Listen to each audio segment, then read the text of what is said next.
자, 이어서 2부 심층 인터뷰 시간으로 넘어가 보도록 하겠습니다. 요즘에 너무 바빠지신 분입니다. 너무 많은 인기를 끌고 계시는 분 저희가 모셨습니다. 자, 유니스토리 자산운용 김장렬 본부장 나오셨습니다. 어서 오세요. 네, 안녕하세요. 네, 많이 반갑습니다. 바빠지셨죠?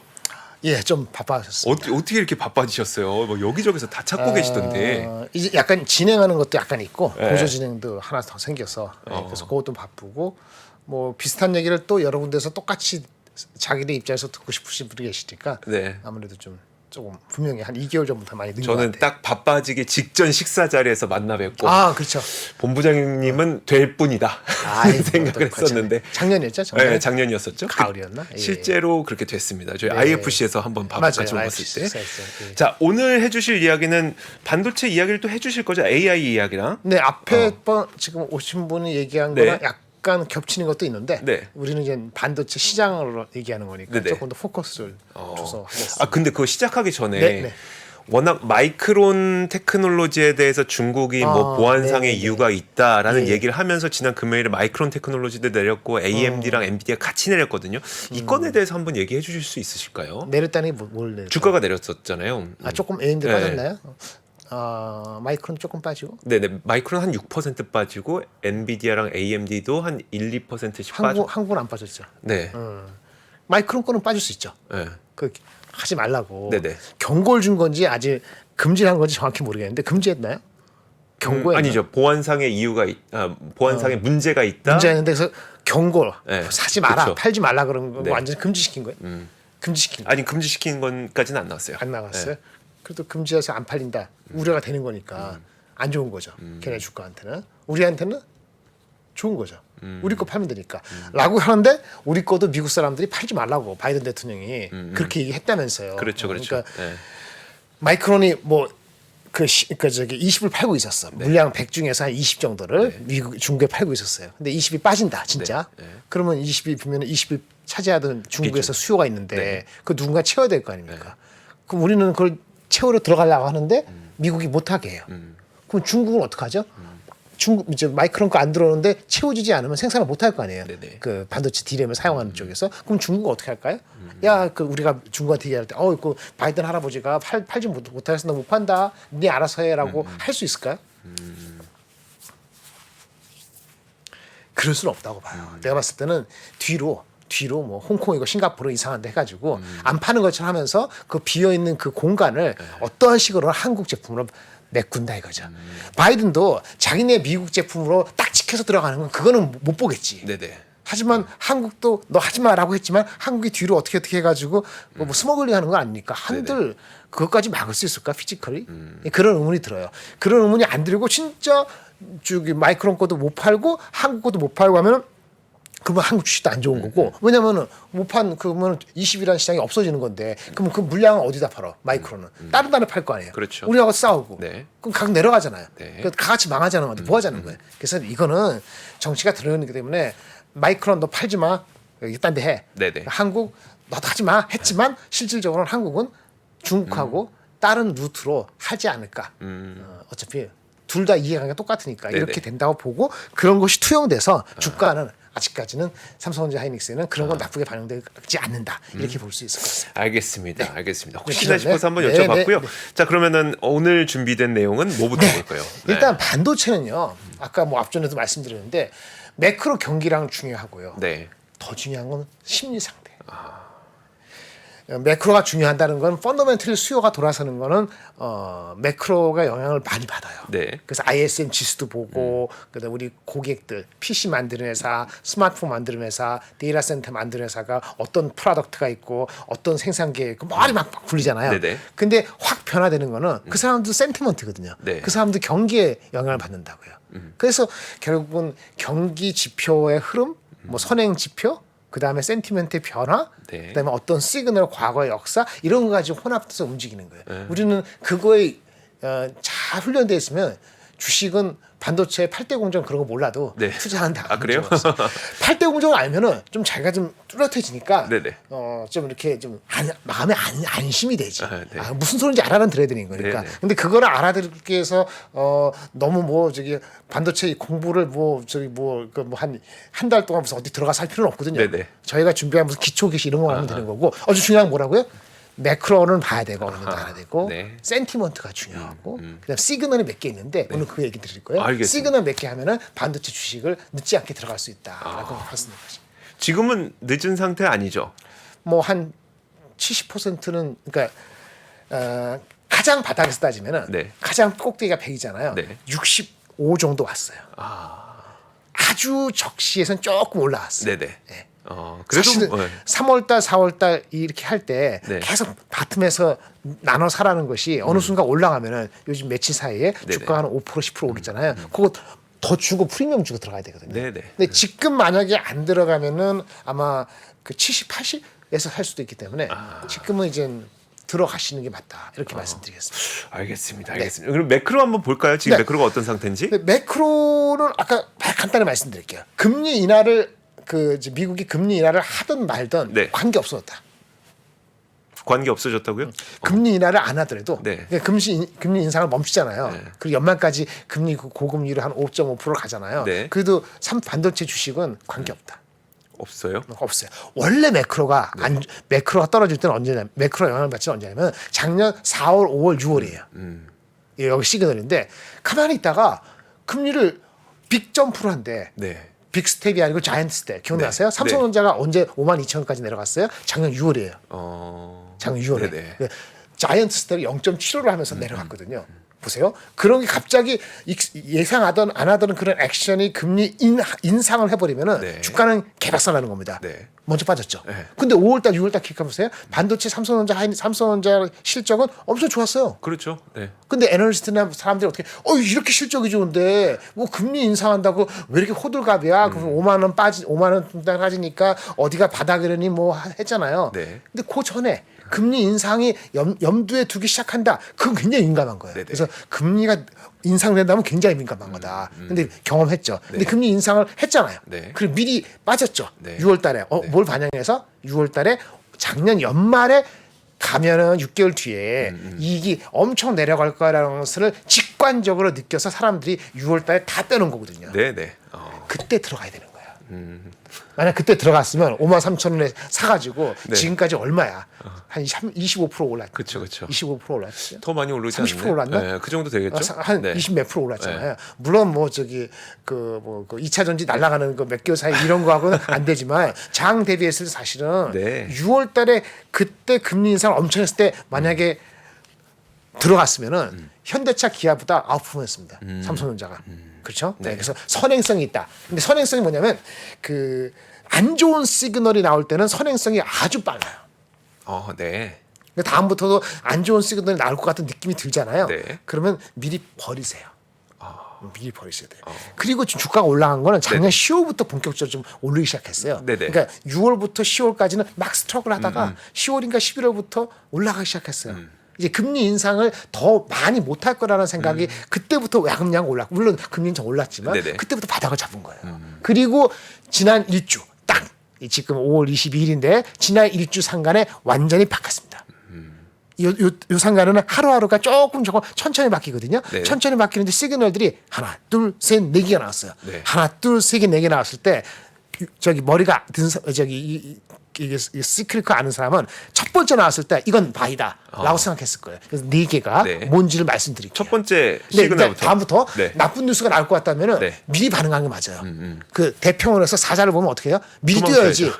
그 사자가 나를 안 먹을지도 모른다 해서 거기 서 있으면 안 되잖아요. 네. 그러니까 그건 거예요. 근데 지금은 금리 인상이 멈추고 내려가지는 않더라도 갈 거라는 정도는 다 알고 있잖아요. 네네. 그러니까 여기서 금리 인상을 더 계속 5.7, 6으로 가는 게 아니면은 네. 매크로는 이제 더 이상 나쁘게 반도체 주가에 영향을 안 미치고 그럴 것 같은 생각이 드는데 지난 한 달 짧게는 1, 2주 사이에 1주 열흘 사이에 시그널이 4개가 나왔다고. 네네. 그 4개를 말씀드리겠습니다. 첫 번째 시그널부터요. 첫 그러니까 매크로 시그널. 말씀드렸죠. 네네. 그럼 뭐죠? 심리 상태가 되게 안 좋은 상태였잖아요. 네. 올 4월 초까지만 하더라도 네. 뭐 3월까지도. 근데 4월 말 5월 달 되면서 조금 느낌이 이상할라지는데 첫 번째 시그널이 누구나 알 수 있는 거는 미시간 대학교 소비자 신뢰 지수가 나왔어요. 네. 이게 보통 사람의 소비자 심리 지수가 절대적인 건 아닌데 선행성이 있어요. 네.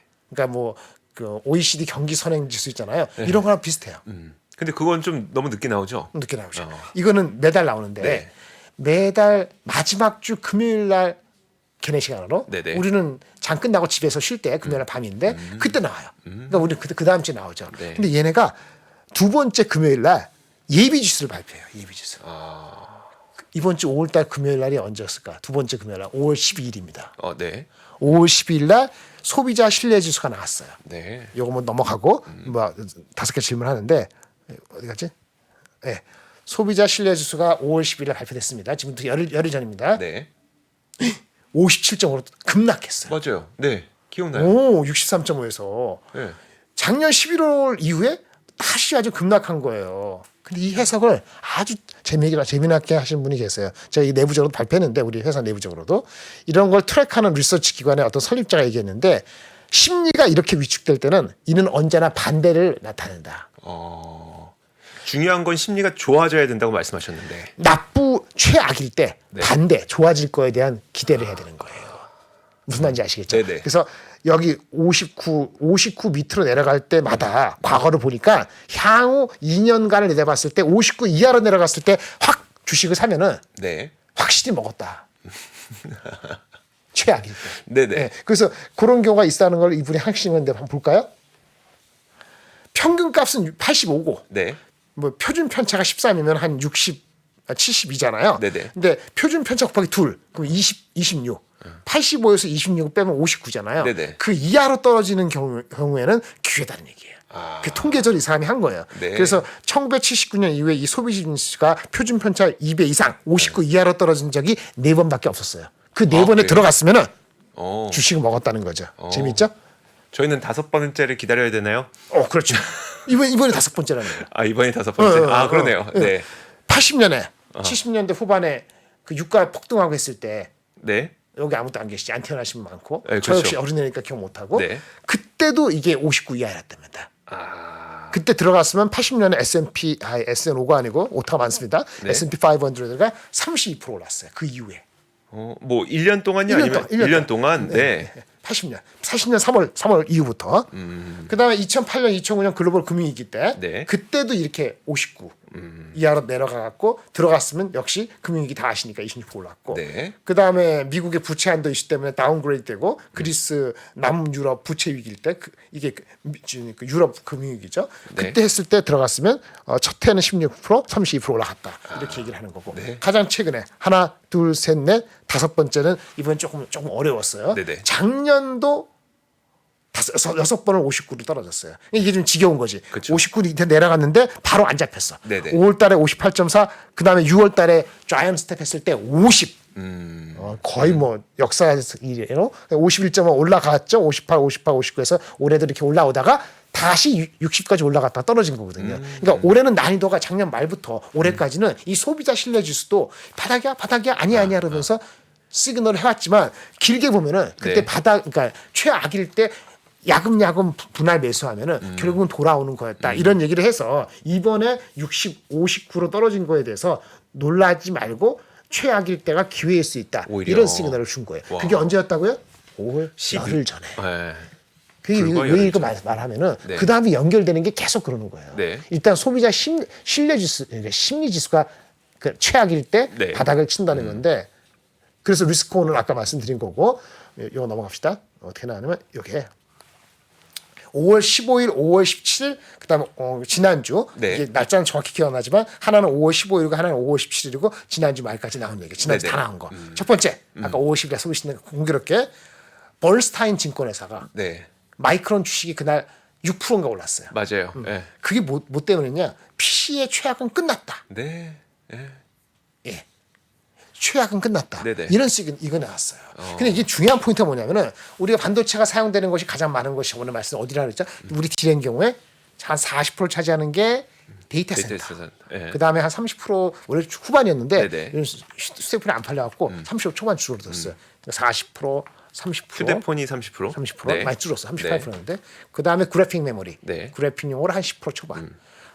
PC가 옛날에 한 15% 20% 갔는데 찌그리 박살내 나서 9%가 8%야. 네, 네. 한 자리밖에 안 되는 아무도 이제 안 보잖아. 이 PC는 뭐 메모리에 별 신경도 안 쓰이고 뭐 완전 포기했잖아요. 네, 네. 뭐 작년 1사분기도 28% 마켓이 뭐 축소됐다는 이런 얘기했잖아요. 포기하고 있는 그 순간에 네. 예, 여기서 콜이 나온 거죠. PC의 최강은 끝났다. 가장 기대하지 않고 가장 약한 고리에서 변화의 시그널에 콜이 나오면은 그 어텐션을 해야 돼요. 그날 샀으면 지금 편안하지. 근데 아직 더 저 할 수 있는 거는 이런 거 아까 말씀드린 이런 이거 소비자 실질 지수 갖고 하는데 이거 갖고 충분치 않다 하더라도 이런 건 기억하고 있다가 네. 요 불과 나흘 뒤에 나온 거거든요. 아까 소비 심리 그 저기 미시간 심리 네. 그리고 나 3, 4일 뒤에 PC 최강 끝났다. 네. 그럼 일단 가장 약한 고리가 회복되는 거야. 이게 왜 중요하냐면 가장 약한 고리 맞죠? 중간에 휴대폰은 기대했다가 실망했잖아요. 네네. 중국에 오픈해봤자 안 그렇죠. 팔리고 뭐 네. 그러면서 그걸 제껴놓고 데이터 센터는 뭐 AI 나발이고 했는데 당장에 지금 데이터 센터는 AI 하는 건 순차적으로 하는 거고 네네. 데이터 센터는 걔네들도 경기를 보니까 그쵸. 투자의 심리를 사람 줄이고 뭐 하다 보니까 지금은 안 이루어지고 있거든요. 네네. 걔네 반도체 재고가 있으니까. 그러니까 어떻게 보면 데이터 센터라든지 휴대폰을 기대를 한 거는 국지가 크니까 우리가 기대할 것만 국지가 크니까 그만큼 변화가 빨리 안 일어나는 거예요. 네네. 근데 가장 가볍고 미리 엄청 재고떨이를 할 수밖에 없었던 PC 위크한 고리에서 재고가 줄고 있고 이 친구 말에 의하면은 올 하반기 지금 완전 히 준 거 아니지만 좀 더 남았지만 하반기 되면 싸그리 없어질 것 같다. 그런 콜을 한 이런 게 가장 약한 고리에서 나왔을 때 이 콜을 매우 주시. 그러니까 PC가 살아난다는 게 중요한 게 아니라 가장 약한 고리 기대하지 않았던 이걸 고리. 기대하지 않았던 고리마저도 변하는 모습을 봤을 때 앞으로 기대할 만하다. 뭔가 큰 변화가 그렇게 있는 거다. 생각해요. 데이터 센터 잘 되는 걸 다 봤을 때는 네네. 주가가 이미 한 15% 올라갔을걸요. 그렇죠. 무슨 말인지 아시죠? 네네. 예. 소비자 심리가 59가 아니고 70이 됐을 때는 이미 주가가 올라갔을걸요. 네네. 그 과거 반드 파트너에서 내려갔을 때는 바닥이다. 이렇게 보는 거죠. 그리고 이틀 뒤에 네. 반도체가 너무 안 좋을 때 무슨 일이 일어나느냐? 반도체가 너무 안 좋을 때 무슨 일이 일어날까요? 뭔가 망하거나 그렇지. 누가 망해서 쓰러지거나 아니면 그 망해서 쓰러지는 걸 누가 주워가거나 그렇지. 그런 거 일어나요? 네, 그럼요. 네. 그 뭐 드라마틱한 변화잖아요. 네네. 일단 망하기 전에는 감사는 하죠. 네네. 근데 보세요. 우리 삼성하고 하이닉스하고 마이크론이 작년 연말부터 12월, 1월, 2월까지 엄청 감산을 했잖아요. 네네. 근데 효과가 안 일어났죠. 1분기 때 재고 늘어나고 네. 힘들었잖아요. 1분기 실적도 개떡이고 예? 엄청 적자고 삼성전자가 마지막으로 나도 사실은 감사했네요. 네네. 맞아요. 그렇죠. 이만큼 할 수 있네요. 네. 이렇게 얘기했잖아요. 언제? 4월 달에 공식적으로. 근데 실질적으로는 3월 달부터 했겠죠. 네. 3월 달부터 했으니까 그 임팩트가 웨이퍼 투입하고 나오고 하려면 2, 3개월 걸린다 그랬잖아요. 네네. 그럼 빨라면 5월 달, 늦으면 6월 달에 다음 달에 나타나거든요. 그러니까 어떤 삼성전자마저 감산한 그 효과가 나타나기 이전인데 삼성전자마저 감산을 할 수밖에 없었다는 걸 인정하면서 들어가는 이 순간에는 어딘가 약한 고리에서는 네. 낮아빠지겠죠. 네. 그렇지 않나요? 그렇죠. 네. 마치 우리 그 금리가 인상되는데 모든 사람이 죽는 게 아니고 가장 약한 고리가 미국에서 지방은행이 낮아빠지는 거잖아요. 그렇죠. 네. 근데 그때가 언제야? 놀라서 자빠질 때가 아니고 기회를 볼 수 있잖아요. 네네. 그러니까 삼성전자가 감산한다. 그 효과가 풀리 반영이 아직 안 됐는데 삼성전자 이렇게 할 정도가 됐으면 뭔가 나타날 수 있다. 네. 약한 고리 이게 나타난 거지. 뭐였죠? 화면 보시죠. 낸드에서 이거 보실까요? 맞아요. 이 뉴스 네. 있었죠. 낸드에서 요거 PC 최강 끝났다고 하루 이틀 차예요. 이게 중요하다고 타이밍도. 네네. 낸드가 디램만큼 안 중요하지 않습니다. 디램 시장이 아주 찌그리 박살이 나서요. 올해는 디램하고 낸드가 시장이 비슷해. 말이 웃기죠. 디램 가격은 70% 빠지고 네. 그래갖고 어쨌든 낸드도 중요한데 낸드에서 1등은 누구? 삼성전자가 1등이고 2등이 하나 있고 3등이 삼성 하이닉스고 4등이 있는데 네, 그렇죠. 2등하고 4등이 합병을 한다네. 아직 결정난 건 아닌데 네네. 합병을 논의한다네. 네. 웨스턴 지타 하드디스크 만드는 회사고 키옥시아 일본에 있는 도시바 전신 낸드 만드는 회사인데 실제로 협력 관계가 있죠. 네네. 근데 이제 마켓시는 가지고 다 파는데 그걸 합병한다 그래요. 그러면 이렇게 얘기하죠. 사람들이 인시어 아이고 뭐 1대1 합하면은 2가 되는 거니까 더 힘이 커지면 삼성전자가 삐까삐까하네. 그래서 뭐 시장 점유율은 얘네가 더 높을 수 있다 뭐 이런 얘기도 나오긴 했었으니까요. 그렇게 계산할 수도 있어요. 네. 뭐 그게 무리는 아니라고 보는데 이 반도체 역사상 보면 합병을 한다는 얘기는 네. 그 과정에서 효율성을 따지는 거기 때문에 그쵸. 줄이겠네요. 조직을 줄이거나 아니면 생산하는 제품을 가지치기를 하거나 네. 늘려지지 않는 거예요. 그런 과정성에서 이슈가 발생을 한다 안 한다 할 가능성이 높다고 보는 게 게 더 합리적이겠죠. 아, 그럼 얼마나 어려우면 얘네들도 하겠어요. 네. 캐시가 마이너스. 낸드에서는요 디램 뭐 40% 적자가 아니고 제일 잘하는 애가 한 마이너스 한 67%될 것 같아. 얘네들 그렇다고. 네네. 그러니까 그런 2등 4등이 합쳐갖고 주먹을 키우는 게 아니고 어려워서 합쳐지면서 힘들어지는 거기 때문에 비용 절감을 먼저 하겠네요. 1등한테 여유를 주는 거고. 요게 중요한 게 뭐죠? 가장 약한 거리 최악은 지났다는 거하고 다음에 나온 뉴스죠. 네. 물론 가장 좋은 거 뭔지 아세요? 뭐예요? 누가 이건 죽은 거 아니잖아요. 네네. 2등하고 4등이 사실 파산하는 게 그렇지. 아, 누군가 낮아빠지면 좋은데 네. 낮아빠진다면 반도체 주가가 아마 한 1주, 2주 또는 한 달 사이에 주가가 네. 삼성의 하이닉스 주가가 한 30%에서 한 70% 궁극적으로 한 6개월 지나면 더블이 될 거예요. 그런 경우가 과거에 있었어요. 낮아빠지는 경우. 근데 이건 낮아빠지는 게 아니니까 그렇죠. 효과는 나쁘다 하지만 어쨌든 이런 일이 안 일어나는 것보다 일어나는 게 좋아요, 나빠요? 좋죠. 아까 PC의 바닥, 그다음에 낸드, 디램하고 비슷한 크기의 낸드 시장에서의 합병은 좋은 시그널이다. 아까 소비자 심리학이죠. 이게 다 5일 사이에 다 일어난 거예요. 아, 그리고 아까 앞전에 나오신 분 엔비디아 얘기했는데 네. 젠슨 황 그 CEO가 엔비디아가 이번 주 실적 발표되죠. 내일 모레 목요일 날. 네네. 근데 지난주에 뭐 했냐면은 그 어디 서비스 나온가 그 저기 회사하고도 무슨 협력한다고 나오면서 그랬죠. 자기네 신제품도 발표하면서 신제품 발표하는 게 중요한 게 아니고 AI 관련되는 이 클라우드 서비스가 궁극적으로 여러 전반적인 산업에 서비스를 확장할 수밖에 없다는 그 가속화한다는 얘기를 자신 있게 했다 이거예요. 그래서 그것이 심리를 더 완성을 시켰죠. 그래서 반도체는 투자 심리가 부스트가 됐고 그 부스트의 효과가 단순히 금리 인상을 멈춘다 안 한다 이런 그 매크로 시그널이 그다지 중요하지 않는 또 다른 위치로 올라섰다 이렇게 볼 수 있어요. 알겠습니다. 그래서 그러니까 업황이 완전 변했다는 거를 지금 몇 가지 증거로 저희한테 보여주신 거고요. 네네네. 좋아요. 자, 그러면은 다음으로 우리가 볼 거는 AI 반도체. AI. 이게 아까 말한 거는 반도체 메모리에서 PC가 네네. 바닥을 쳤다. 낸드에서 합병했다. 네. 그다음에 반도체 재고가 또 좀 말씀드린 반도체 재고가 좀 줄고 있는데 얼마나 빨리지 속도는 모르잖아요. 네네. 근데 그거를 심리를 자극할 수 있는 거는 새로운 산업에서 수요가 끌어당겨져야 되거든요. 아, 그래야 기존에 있던 것도 쓰고 또 새로운 것도 쓰고 하면서요. 새로운 산업에 대한 수요가 있다. 여기 있을 것 같다 그러면은 기존에 있는 산업, 그게 뭐죠? PC, 네네. 스마트폰, 데이터 센터, 일반적인 데이터 센터. 네네. 거기서 어이 반도체 무조건 가격 내줄 줄 알았는데 감산도 한다 그러는데 아직 효과는 아니라 좀 더 기다려 볼까 싶었는데 어이 예를 들어서 이 AI가 수요를 부스트 할 것 같네. 지금이 아니더라도 네. 올 가을, 겨울 또는 내년 초에 반도체 이 AI 반도체 쪽으로 수요가 한번 디램이나 그래픽 메모리 이렇게 하게 되면 그럼 우리 데이터 센터에 반도체 필요한데 그거 못 구할 일반 못 구할 데이터 센터 수도 있겠네라고 아니면 하면서 더 좀 높은 가격을 주고 사야 되겠네. 그럼 미리 사놓아야 되겠네요. 물론 걔네들도 그 전제 조건은 자기네 재고가 좀 줄은 상태에서 하겠죠. 네네. 그러니까 지금 5월달에 그 액션을 할 정도로 준비되어 있는지는 정확히 모르지만 네네. 만약에 삼성하이닉스 뭐 이런 재고가 17주가 있다. 17주가 떨어지는 것만 몇 번만 보여주면 네. 17주가 6주가 될 필요는 없어요. 17주가 한 12주 정도만 연말에 될 수 있다. 이렇게만 줄 수 있다만 하더라도 새로운 산업이 수요를 끌어갈 수 있다고 보면은 기존 산업 업체들이 눈치를 보죠. 그렇죠. 그러면 그것이 반도체의 수요의 리스타킹 재고가 조금이라도 준 상태에서 가능성이 있는 거죠. 그 가능성이 지금 5월보다는 9월보다는 12월. 왜 3개월을 하면은 웨이퍼 투입이 하게 되면 바뀌기 때문에 그런 네네. 거죠. 그러면 9월 또는 12월에는 반도체 가격이 안 빠지거나 혹시라도 12월에는 가격이 오르거나 네. 그럼 그 순간에는 내년도의 수요에 대해서 다른 관점을 누구나 갖게 되거든요. 그거를 이제 영특한 스마트 머니들은 지금 그걸 보고 얼마 전까지 삼성전자만 샀어 외국인들이. 네네. 그렇죠. 네. 삼성전자 외국인 사지 않았습니까? 네네. 지난주까지. 그쵸. 근데 갑자기 하이닉스 하잖아요. 네.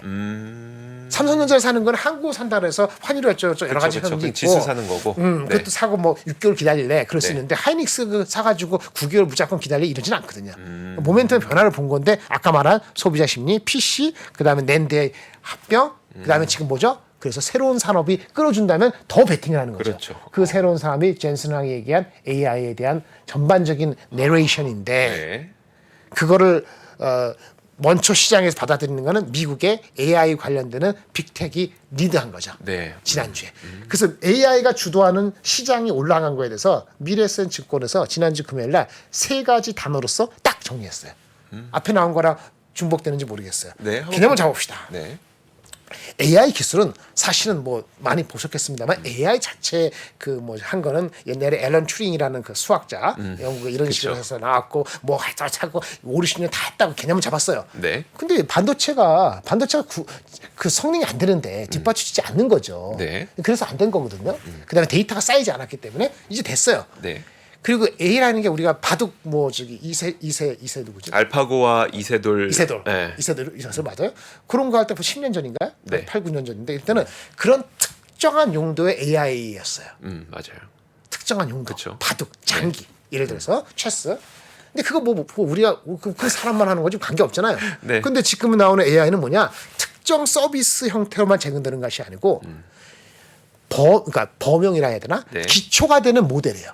지금 나오는 AI 모델은 파운데이션 모델이라 그러죠.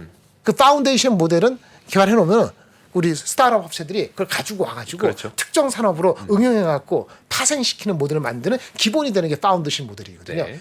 그거를 만들었어요. 그러니까 파운데이션 모델을 아무나 못 만들죠. 네. 엄청난 방대한 데이터를 집어넣어서 훈련을 시켜가지고 만들어야 된단 말이에요.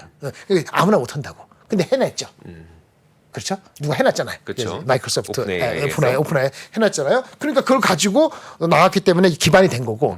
그런데 지금 두 번째, 지금 상황이 어때요? 전 세계적으로 산업이 고도 어때요? 성장이 멈추고, 네. 사람들은 팬데믹에서 안 돌아오고, 네네. 생산성은 떨어지고, 인플레는 있고, 어떻게 됐죠? 모든 산업이 머리를 돌려요. 산업의 생산성, 자기네 비즈니스의 생산성과 효율성을 극대로 높이는데 효율성 생산 높이는 건 사람을 자르는 거. 그 사람 자르는데 아무도 없으면 안 되잖아요. 네네. 그럼 대체할 사람이 필요하고 대체하는 기능이 필요하죠. 그런 느낌과 그런 필요성이 에듀케이션에서도 필요하고 카페에서도 필요하고 그렇죠? 네. 모든 분야에서 필요한데 파운데이션 모델이 나오니까 그거를 다양한 산업으로 응용시킬 수 있는 그런 형태로 발전할 수 있는 토대가 확실히 됐다는 거죠. 두 번째 뭐죠? 효율성을 향상시키는 다양한 형태로 발전. 근데 여기까지 하면은 그 네네. 산업은 그렇게 크는 거예요. 우리 주식하고 별로 관계가 없거나 네. 주식은 그 타임 렉을 가지고 그런 게 발전하고 한참 뒤형을 만들 수 있는데 이게 뭐예요? 챗GPT를 통해서 자연어를 통해서 일반 사람들도 우리 와이프도 우리 딸내미도 이게 뭔가라고 할 정도로 일반 대중이 다가갈 수 있는 아주 쉽게 다가갈 수 있는 그런 상황이 됐어요. 자연어를 통해서. 자연어 레벨이 높아졌기 때문에 네. 이 삼박자가 파운데이션 모델 이런 사회적인 효율성에 대한 추구 그다음에 대중의 접근성이 동시에 지금 4, 5개월 동안 일어난 거예요. 네. 네. 그래서 AI가 다시 한번 의미를 되살려주면서 지금 이제 그 저성장 때는 경기 침체가 온다 안 온다 하는 상태에서 대안은 AI를 드라이브를 하는 비즈니스밖에 없고 그게 누가 있느냐? 반도체 관련된 주식이다라고 그렇죠. 해서 주가가 올라가는 거다라고 말씀을 한 거고요. 이런 말씀을 하면은 주가가 올라가겠죠. 주가가 너무 올라갔습니다. 비싼 거 아니냐는 이야기는 어떻게 생각하세요? 그렇죠. 근데 그 사이에 많이 네. 올랐어요. 올해만 되더라도 그 엔비디아가 넘버 원이잖아요. 네네. 엔비디아가 120%? 그 정도 올랐을 오른 거예요. 거 이미 같죠? 300달러 넘었으니까요. 그러니까요. 작년 말 기준으로 따면 네네. 거의 300%, 200% 올랐잖아요. 그러고 보니까 이 엔비디아가 PER이 한 70배래요. 70배면 느낌상으로 높잖아요. 그쵸. 미국 평균 18배 이런 게 아니고 우리가 네. 뭐는 우리 가장 많이 나오는 게 뭔가요? 우리가 많이 70배 하는 것이 2차전지. 네네. 뭐 2027년, 28년 땡기고 뭐 해가지고 지금 현재 70배다, 80배다 이렇게 나오잖아요. 근데 엔비디아가 70배다. 그러면 이게 높다고 얘기해야 되는 것이냐? 그러니까요. 네. 과거 평균은 40배 초반이에요. 분명히 높지. 근데 지금 여러 가지 정황이 높아질 만한 상황이 됐잖아요. 네네. 그럼 고점이 뭐냐? 결론적으로는 고점은 아직은 시기상조일 것 같다는 게 제 판단인데 네. 아마 이분 쓴 사람도 비슷한 그 결론을 낸 것 같아요. 시스코 봅시다. 시스코요? 과거에 버블에서 팡 터지고 꼬꾸라진 주식이 시스코입니다. 네트워크 통신 장비. 통신 장비죠. 예. 네. 얘네가 2000년도 우리 1999년 2000년 지나면서 버블이 꺼지기 직전에 주가가 150배까지 올라갔어요. PER이. 이거는 느낌이 다르죠. 네네. 70배하고 지금은 150배니까. 네. 그리고 얘네가 그 전에 5년 평균이 46배니까 뭐 대충 뭐 엔비디아하고 비슷비슷하던데 네네. 오히려 150배니까 돌이켜 보면 20년 전에 뭔 일이 있었는지 알 정도죠. 인터넷이 막 인터넷 터지니까 버블 막 맞아요. 네트워크 장비 엄청 쓸 거고 네, 막 네. 통신 장비 다 쓸 거고 그렇지. 예, 예. 전 세계 다 깔릴 거고 맞아요, 이때잖아요. 맞아요. 그게 2000년이에요. 네. 2000년. 그래서 그때 주가를 한번 볼까요? 그래프 한번 봅시다. 네. 이랬어요. 주가 있어요. 좌측에 봅시다.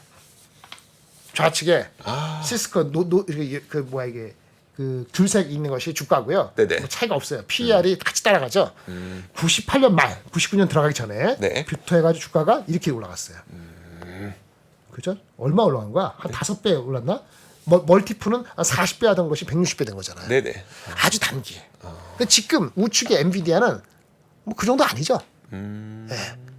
네, 그래서 아직은 이걸 봤을 때는 여러 가지 상황을 봤을 때는 고점은 아닌 것 같다라는 얘기를 하는 거고요. 네. 그럼 미국이 계속 잘 갈 것이냐라는 건데 미국이 빅테크가 AI로 갈 수 있는 요인이 한 3-4가지가 다 갖추고 있어요. 첫 번째 누구나 아는 거 데이터를 다 갖췄죠. 네. 방대한 데이터, 딥러닝 알고리즘 있죠. 네. 반도체가 수반돼야죠. 그렇죠. 반도체 누구 엔비디아? 네. 그러니까 엔비디아 가고 AMD 따라가고 있죠. AMD도 후보 주자니까. 그리고 이런 AI 서비스를 얹힐 수 있는 플랫폼이 갖고 있고. 네. 그러다 보니까 엔비디아가 70배 가는 것이 후행적으로 그런 게 아니고 제가 뭐 누가 엔비디아 갖고 있다고 그러던데 아는 분이 2월달에 네네. 많이 오르니까 어떻게 할까 싶어서 다른 거 팔고 이거 사는 게 맞다고. 아 그렇게 말씀하셨어요? 네. 와우. 저도 사야 되는데 안 샀죠. 하여튼 그래서 알겠습니다. 아직 시간이 고점이 거의 다 아니라는 돼서 거죠. 네, 좀 정리를 해보도록 할게요. 그래서 이런 네. 그 아까 말씀드린 것처럼 이게 소비자 심리가 최악일 때 네. 역발상하라.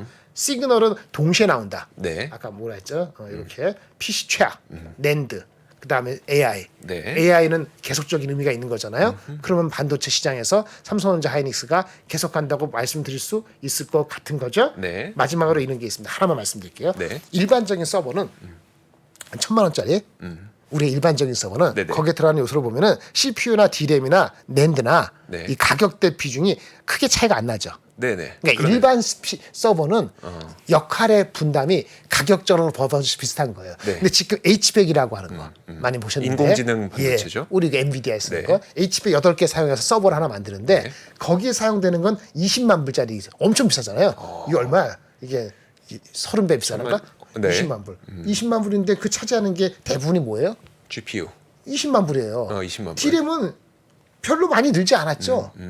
현재는요. 현재 나오는 우리 그 AI GPT는 학습 모델이에요. 네네. 그러니까 많은 데이터를 빨리 처리해야 되는 게 중요하거든요. 그러니까 초기에는 학습 모델이기 때문에 이 메모리 용량보다는 처리하는 GPU가 중심이에요. 근데 향후에는 어떻게 될까요? 향후에는 지금은 초기 단계이기 때문에 트레이닝 학습 중심인데 네. 향후에는 트레이닝 다 돼서 나온 모델 가지고 데이터를 빨리빨리 읽어내는 네. 리드하는 게 중요하거든요. 네. 그러면 데이터의 용량이 많아야 돼요.